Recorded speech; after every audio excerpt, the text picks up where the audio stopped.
মামা, তোমার সেই ভাইরাল ডায়লগটা আর একবার একটু দাও তো।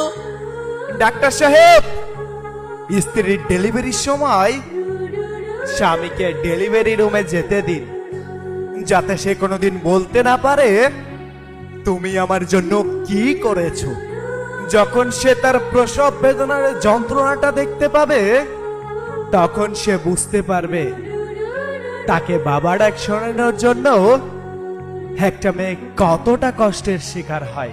যে স্ত্রী মৃত্যুর সাথে লড়াই করে তোমাকে বাবা ডাক শোনানোর জন্য এতটা কষ্টের সম্মুখীন হয়, তাকে কষ্ট দেওয়ার অধিকার তোমার নাই।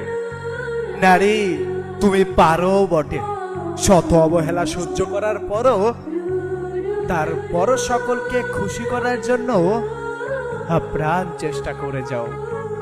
সবকিছু কত সহজেই ভুলে যেতে পারো তুমি।